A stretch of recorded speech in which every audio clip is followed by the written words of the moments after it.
بسم اللہ الرحمن الرحیم لا یغرنک تقلب الذین کفروا فی البلاد۔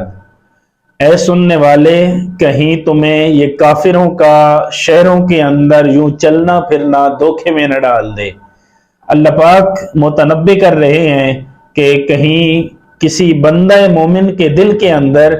یہ خیال پیدا نہ ہو کہ یہ کافر جو ہیں بڑی شان و شوکت سے رہ رہے ہیں اور یوں ٹھاٹ باٹ کی زندگی گزار رہے ہیں، تو کہیں اللہ کا ان پہ یہ کرم ہے یا اللہ کی طرف سے ان پہ انعامات ہے، کہیں تمہیں یہ دھوکے میں نہ ڈال دے ان کی ٹھاٹ باٹ، بلکہ فرمایا متاع قلیل، یہ لطف اندوزی بڑی تھوڑی مدت کے لیے ہے، بڑے لیمیٹڈ ٹائم کے لیے ہے، گو کہ یہ زندگی بڑی ٹھاٹ باٹ سے گزار رہے ہیں، اور تم بھی دیکھتے ہو کہ دنیا کی ہر سہولت ان کے پاس موجود ہے،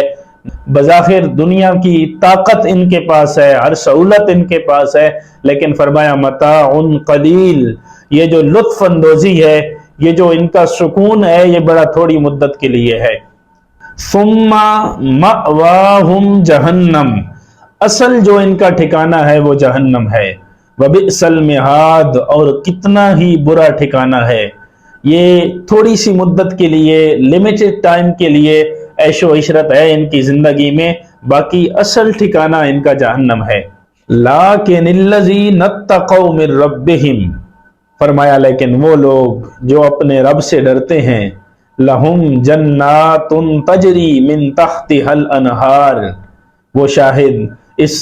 دنیا کے اندر یہ مختصر سی زندگی کے اندر تو ان کو کئی پریشانیاں لاحق ہوں، شاید کئی تکالیف کے اندر وہ مبتلا ہوں، لیکن ان کی جو اصل زندگی ہے، جو انلیمیٹڈ لائف ہے، اس زندگی کے اندر ان کے لیے باغات ہیں، اور ایسے باغات تجری من تحتها الانہار، جن باغات کے نیچے نہریں بہہ رہی ہوں گی،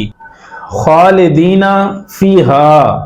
اور اس سے بھی دلچسپ بات یہ ہے کہ وہاں پر وہ ہمیشہ ہمیشہ کے لیے رہیں گے۔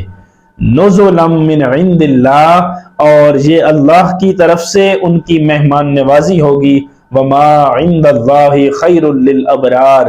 یہ تو صرف مہمان نوازی تھی ان کے لیے، باغات اور باغات کے نیچے بہتی نہریں، اصل تو اللہ کے ہاں اس سے بھی بڑے بڑے اجر ہیں ان کے لیے۔